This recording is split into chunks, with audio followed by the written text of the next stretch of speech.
આણંદવાસીઓ આજે ગરમીથી સાવધાન રહેજો। આણંદમાં આજે હીટવેવની આગાહી કરવામાં આવી છે તો અમદાવાદમાં પારો 41 ડિગ્રીને પાર પહોંચી શકે છે।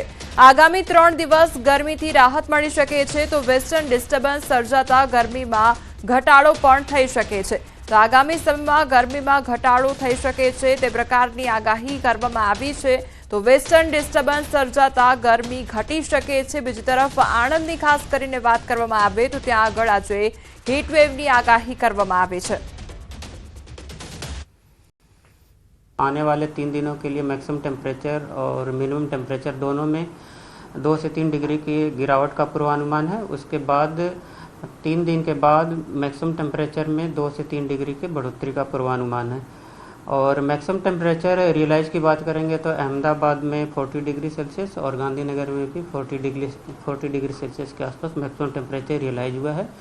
और पूरे गुजरात ओवरऑल गुजरात स्टेट की बात करेंगे जहाँ पे सबसे ज़्यादा मैक्सिमम टेम्परेचर रियलाइज हुआ है वो है आनंद 41 डिग्री सेल्सियस।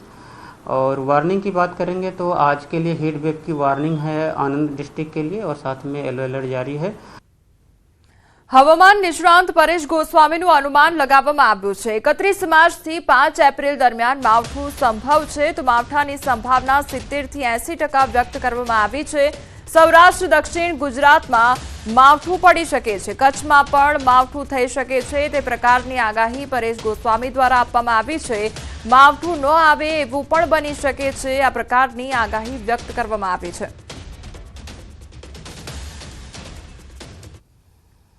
એકત્રીસ તારીખથી લઈને 5 એપ્રિલ 2025 એ જે આ 6 દિવસનો સમયગાળો છે એ સમયગાળા દરમિયાન રાજ્યના અમુક વિસ્તારની અંદર માવઠાના ઝાપટા પડી શકે। જો કે અત્યારે જે પ્રમાણે મોડલ છે એ ઇન્ડિકેટ કરી રહ્યા છે એ મુજબ માવઠું થશે તો લગભગ દક્ષિણ ગુજરાતના દરિયાઈ કાંઠાના ભાગો, સૌરાષ્ટ્રના છૂટાછવાયા વિસ્તારો અને કચ્છના અમુક વિસ્તારોને ખાસ કરીને કચ્છના પશ્ચિમ વિભાગોની અંદર આ કદાચ માવઠાના ઝાપટા પડી શકે। જો કે આ એક આગોતરું અનુમાન છે કેમ કે અત્યારે એક અસ્થિરતા છે એ બનવાની શક્યતાઓ છે ને એ અસ્થિરતાના આધાર ઉપર આપણે અત્યારે આ આગોતરું અનુમાન આપી રહ્યા છીએ। આમાં ફેરફાર થવાની પૂરી શક્યતાઓ છે। હવે આમાં ફેરફાર થાય અને જો માવઠું ન આવે તો આપણા માટે ખૂબ સારા સમાચાર ગણી શકાશે। અરવલ્લીના મેઘરજમાં બેફામ બન્યા છે આખલા અને 2 આખલા બાખડતા વાહનોને નુકસાન પહોંચ્યું છે તો આખલાના આતંકથી સ્થાનિકોમાં ડર વ્યાપ્યો છે। આખલાની લડાઈના દ્રશ્યો કેમેરામાં કેદ થયા છે તો 2 આખલા બાખડ્યા હોવાની ઘટના સામે આવી છે જેના કારણે સ્થાનિકોમાં ભયનો માહોલ સર્જાયો હતો। બીજી તરફ જે વાહનો ત્યાં આગળ હતા તેને પણ નુકસાન પહોંચ્યું છે। સીધા જે દ્રશ્યો સીસીટીવી કેમેરામાં કેદ થયા છે કે જ્યાં 2 આખલા બાખડવાનો મામલો સામે આવ્યો છે અને જે વાહનો હતું તેને પણ નુકસાન પહોંચ્યું છે અને ત્યાં સ્થાનિકો હાજર હતા તેમનામાં ભયનો માહોલ જોવા મળ્યો હતો।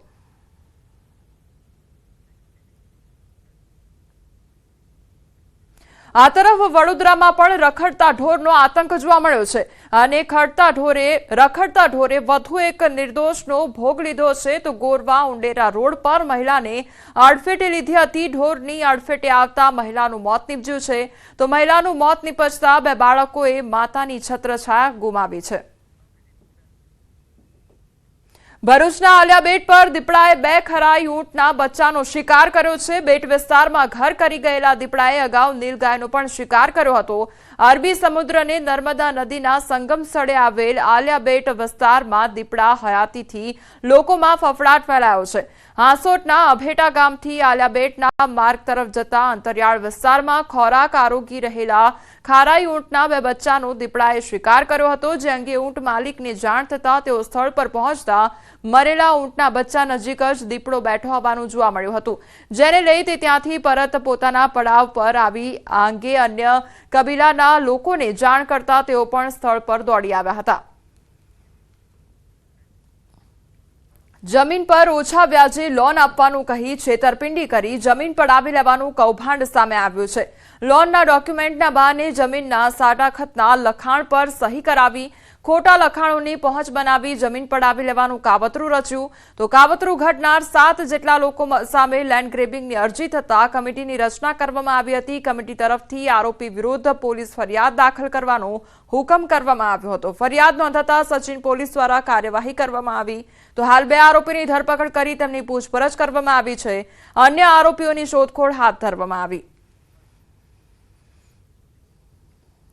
ખંભાસલા ગામે 3 અલગ અલગ જમીનો આવેલી હતી અને આ જમીનોમાં આ ગુનાના જે ટોટલ 7 આરોપીઓ જે છે એમણે એકબીજાના મેળાપીપણામાં ગુનાહિત કાવતરું કરી અને એમની જમીન પચાવી પાડવાનો કાવતરો કરેલો હતો.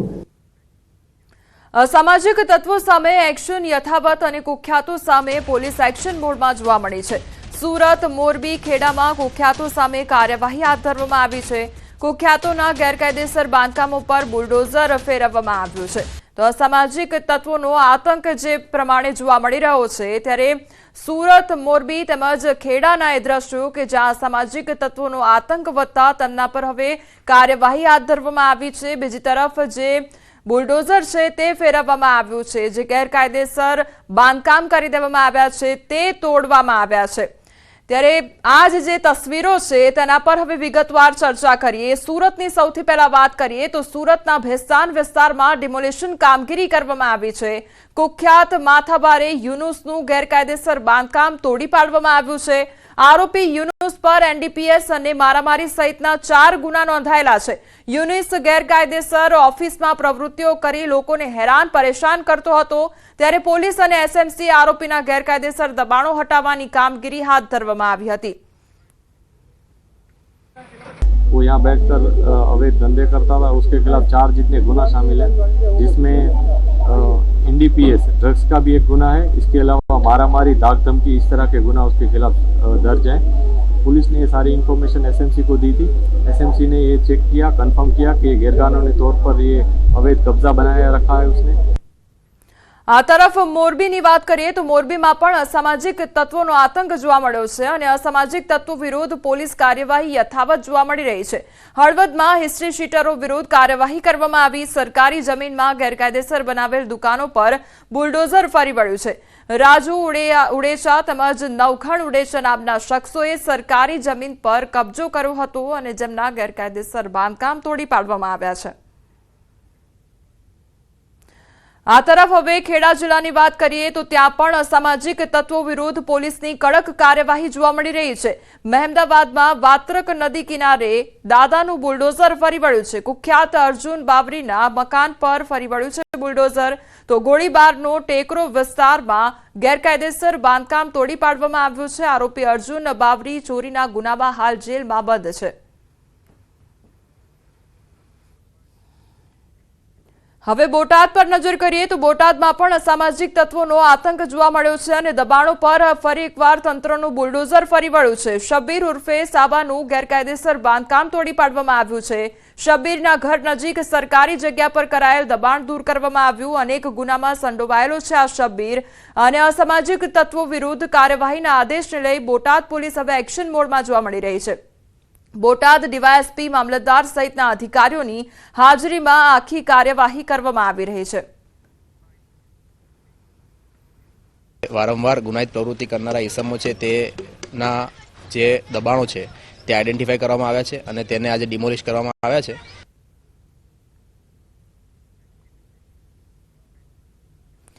કચ્છ ગાંધીધામ પોલીસની કાર્યવાહી હાથ ધરવામાં આવી છે અને પોલીસે આરોપીનું રિકન્સ્ટ્રક્શન કર્યું છે. ગાંધીધામ બી ડિવિઝન પોલીસે આ કાર્યવાહી કરી છે. આરોપી ઇસ્માઇલ ઉર્ફે ઈસુડો ઇબ્રાહીમ ચાવડા તેમજ અસગર ઇસ્માઇલ ચાવડા અને જુબેર અકબર પઠાણ વિરુદ્ધ નોંધાઈ છે ફરિયાદ અને તે અંગે કાર્યવાહી હાથ ધરવામાં આવી છે.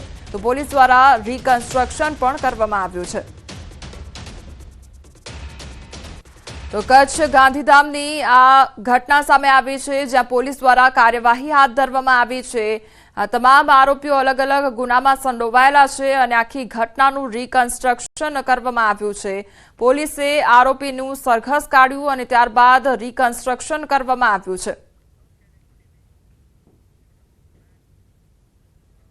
છોટાઉદેપુરના આમરોલી ગામે સસ્તા અનાજની દુકાનમાં પોલમપોલ ચાલી રહ્યું છે. ગરીબ રેશન કાર્ડના ગ્રાહકોને સંચાલક અનાજ ઓછું આપતો હોવાનો વિડીયો વાયરલ થયો છે. એક પરમિટ ઉપર 5 કિલો અનાજ ઓછું આપતા ગ્રાહકો પ્રશ્ન કરવા દુકાનદાર પાસે ગયા હતા તો દુકાનદારે અનાજના કટ્ટામાં અનાજ ઓછું હોવાની વાત કરી. ગરીબોને અપાતા રેશન કાર્ડના અનાજમાંથી કેમ આટલી કટકી કરાય છે તેવા સવાલો કરવામાં આવ્યા હતા. અગાઉ પણ આ દુકાન સસ્પેન્ડ કરાઈ હતી છતાંય ફરી એનું એ જ અનાજ કટકી શરૂ કરાતા પુરવઠા વિભાગ ધ્યાન આપે તેવી માંગ ઉઠી છે. એ દુકાનની અંદર 800 જેટલા પરમિટ છે. તો એ 800 પરમિટ આજે જ્યારે 5 કિલો એક પરમિટ પાછળ જો એ વ્યક્તિ કાઢતો હોય તો આજે કેટલા હજાર ને કેટલા લાખનું મલમાં એ કોંભાટ કહેવાય. આ તપાસવા ખૂબ ખૂબ વિનંતી કરું છું. ખેડામાં એગ્રો ઇન્ડસ્ટ્રીઝમાં પુરવઠા વિભાગના દરોડા પાડવામાં આવ્યા છે. સરકારી અનાજનો શંકાસ્પદ જથ્થો હોવાની આશંકા વ્યક્ત કરવામાં આવી છે. ગોડાઉનમાં સ્ટોક પત્રક ન હોવાનું સામે આવ્યું છે. ચોખા, ઘઉં અને બાજરીનું સ્ટોક પત્ર નહોતું. જિલ્લા પુરવઠા અધિકારી માતર મામલતદાર દ્વારા જેન્ટલ એગ્રો ઇન્ડસ્ટ્રીઝમાં દરોડા પાડવામાં આવ્યા. જિલ્લા પુરવઠા અધિકારીએ પંચનામું કરીને સ્ટોક સીઝ કર્યો તો ચોખા 283 ટન, ઘઉં 63 ટન અને 34 ટન બાજરીના જથ્થાને સીઝ કરવામાં આવ્યો. જેન્ટલ એગ્રો ઇન્ડસ્ટ્રીઝમાં ઘઉં, ચોખા અને બાજરીનો જથ્થો સરકારી જથ્થો છે કે નહીં તે તપાસ કરવા માટે સેમ્પલ લેવામાં આવ્યા છે.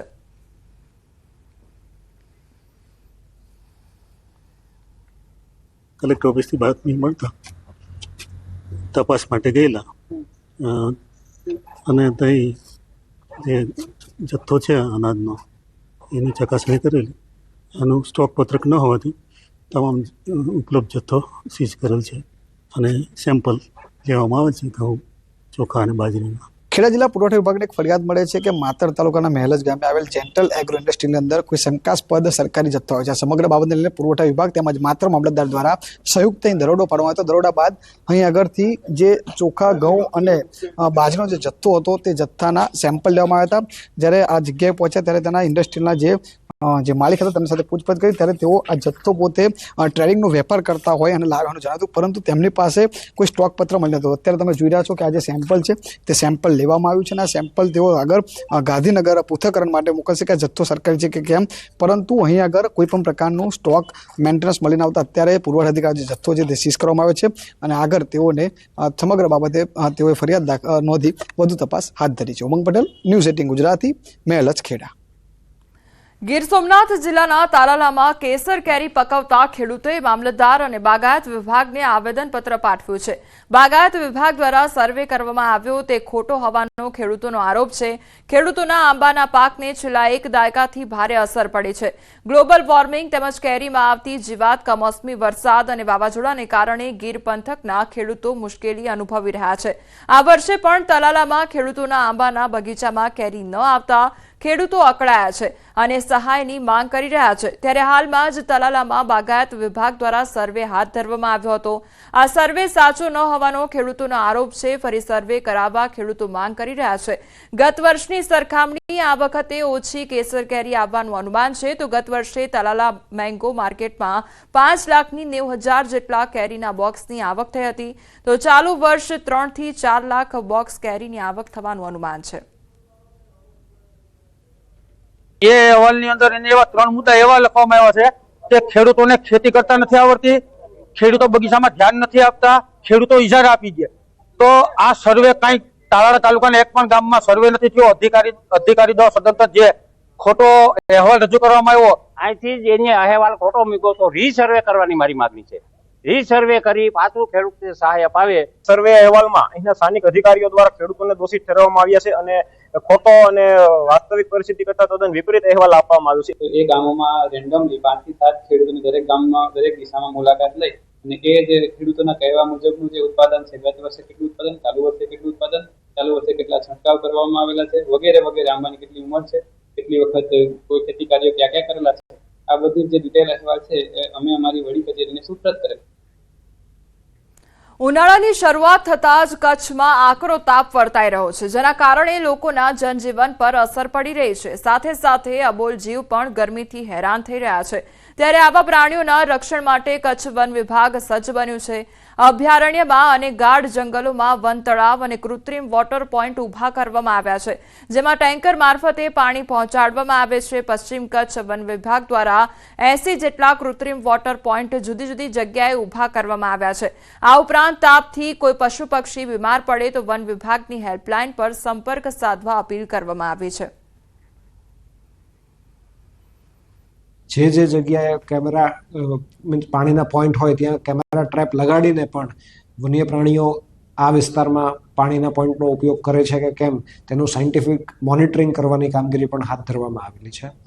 આ ઉપરાંત હું ખાસ કરીને કચ્છ જિલ્લાની જનતાને જણાવીશ કે ઘણા બધા પક્ષીઓની હાજરી આ જિલ્લામાં છે, તો આપની વાડીએ અથવા આપના રહેણાંક વિસ્તારમાં પણ પાણીની વ્યવસ્થા થતી હોય તો એ કરવા માટે પણ હું અપીલ કરું છું. અમદાવાદના બાપુનગરમાં યુવકની હત્યાથી ખળભળાટ મચી ગયો છે. 19 વર્ષના યુવક પર ચાકુથી હુમલો કરાતા તેનું મોત નીપજ્યું છે. બેબસ શબ્દો બોલવાની ના પાડતા હુમલો કરી દેવામાં આવ્યો. આ તરફ મૃતકનો પરિવાર સિવિલ હોસ્પિટલ પહોંચ્યો. પરિવારજનોનો સિવિલ હોસ્પિટલની પીએમ રૂમની બહાર હોબાળો મચાવ્યો. ન્યાય ન મળે ત્યાં સુધી મૃતદેહ સ્વીકારવાનો ઇનકાર કર્યો. મૃતકના પરિવારજનોએ પોલીસ પર આક્ષેપ મૂક્યા. પોલીસે ખોટા આરોપીઓની અટકાયત કર્યાનો આક્ષેપ કરવામાં આવ્યો છે.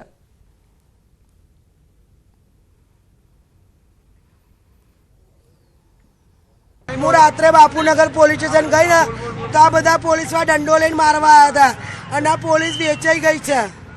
આ પોલીસ કશું કરતી નથી. અત્યારે અમને મારવાની ધમકી આલે છે. PCR વાંધો બેન અમે કોઈ નતું. અમે રાત્રે હું ખાલી તપાસ કરવા ગઈ હતી ને તો હું ત્યાં ગઈ હતી ને કાર્યવાહી કરવા તો પોલીસ દારૂના નશામાં ઊંઘતી ઝડપાઈ હતી અને જે સાદા હતા ને મને મારવા હતા દંડો લઈને. એ આ ઊભા બેન. મેં ફરિયાદ લઈ અને આગળની તપાસ ચાલુ છે. આ કામના જે 5 આરોપી છે એ 5 આરોપીઓને રાઉન્ડ અપ કરી લીધેલા છે અને અટક કરવાની કામગીરી ચાલુ છે. હાલ પૂરતો ગાળો બોલવાની ના પાડતા એણે છરી મારી દીધી. તો હત્યા બાદ પોલીસની બેદરકારીનો વિડીયો વાયરલ થયો છે. PCR વાનમાં પોલીસ કર્મચારી ઊંઘતા હોય તે પ્રકારનો વિડીયો વાયરલ થયો છે. વિડીયો સોશિયલ મીડિયામાં વાયરલ થયો. પરિવારજનોએ આક્ષેપ કર્યો છે કે પોલીસકર્મીએ મારવાની ધમકી આપી હતી. ઘટનાસ્થળે નશામાં પોલીસકર્મી ઊંઘતા હતા. ફ્લેટની બાજુમાં ભાઈની ઓફિસ આવેલી છે. ત્યાં ગાડી મારા છોકરાને ડાયરેક્ટ ચક્કુ મારી દીધું અને પછી જાણવા જો ખાલી એમના ભાઈને નાનું મોટું માર્યું. એટલે બેન દુશ્મની અમારી નથી, દુશ્મની બીજાની હતી અને મારા છોકરાનું મર્ડર બેન રાત્રે થઈ ગયું. બાપુનગર પોલીસ સ્ટેશને કાલથી અત્યાર સુધીમાં કોઈ રિસ્પોન્સ આપ્યો નથી. કોઈ હજી પકડાયું પણ નથી. પોલીસ ખાલી અમને અંધારામાં તીર મારે છે. 22-23 વર્ષનો છોકરો છે અને એને છરી મારી છે. એટલે પહેલું નામ એનું લખી દીધું છે. સાથે એનો ભાઈ બંટી સોલંકી હતો, એના કાકા હર્ષદ સોલંકી હતા, હિંમત સોલંકી હતા. સંપૂર્ણ લોકો સાથે હતા અને આ મળીને આ લોકો આવ્યું કૃત્ય સાથે સાથે મારા શાળાને પણ માથામાં ઘા મારીને એને પણ 23-24 ટાંકા લાવી દીધા. અને અગાઉ પણ આ લોકો ગુનાહિત ઇતિહાસ ધરાવે છે અને ખૂબ ક્રિમિનલ માઇન્ડના લોકો છે. તો અમદાવાદની આ ઘટના સામે આવી છે જેમાં યુવક પર હુમલો કરવામાં આવ્યો હતો અને ત્યારબાદ યુવકનું મોત નીપજ્યું છે. ખંભાળિયામાં મિત્રએ મિત્રની હત્યા કર્યાનો મામલો સામે આવ્યો છે અને આ મામલે પોલીસે તપાસનો ધમધમાટ શરૂ કર્યો છે. થોડા દિવસ પહેલા 16 વર્ષીય સગીરની હત્યા અંગે પોલીસે આરોપી પાસે રિકન્સ્ટ્રક્શન કરાવ્યું. હત્યાના આરોપી હર્ષ નાગેરાએ પોતાના મિત્રની હત્યા કરી મૃતદેહને ગટરમાં ફેંકી દીધો હતો. હત્યામાં અન્ય કોઈ સામેલ છે કે કેમ તે અંગે પોલીસે વધુ તપાસ હાથ ધરી છે. મહેસાણામાં ટ્રક નીચે કચડાતા વૃદ્ધનું મોત નીપજ્યું છે. ઊંઝાની મામલતદાર કચેરી પાસેનો આ બનાવ સામે આવ્યો છે. લાકડીના ટેકે જઈ રહેલા વૃદ્ધ નીચે પટકાયા હતા. નજીકમાંથી પસાર થતી ટ્રકના પાછળનું ટાયર તેમના પર ફરી વળ્યું હતું. રાહદારી નીચે પટકાયા બાદ ટાયર ફરી વળતા મોત નીપજ્યું છે. સમગ્ર ઘટના સીસીટીવી કેમેરામાં કેદ થઈ છે. તો વૃદ્ધ ત્યાંથી રોડ પરથી પસાર થઈ રહ્યા હતા અને લાકડી લઈને લાકડીના ટેકે જઈ રહ્યા હતા. તે દરમિયાન તે નીચે પટકાયા અને ટ્રકનું જે ટાયર હતું તેમના પર ફરી વળ્યું હતું. સુરતમાં મહિલા કાર ચાલક દ્વારા અકસ્માત સર્જવામાં આવ્યો અને સુરતના સિંગણપોર વિસ્તારની આ ઘટના મહિલાની કાર ડિવાઈડર સાથે અથડાઈ ગઈ. અકસ્માતની ઘટના સીસીટીવી કેમેરામાં કેદ થઈ છે. સમગ્ર મામલે સિંગણપોર પોલીસે વધુ તપાસ હાથ ધરી છે. તો સુરતના સિંગણપોર વિસ્તારની આ ઘટના કે જ્યાં મહિલા કાર ચાલક દ્વારા અકસ્માત સર્જવામાં આવ્યો હતો અને જે ડિવાઈડર હતું તેના સાથે કાર ધડાકાભેર અથડાઈ હતી.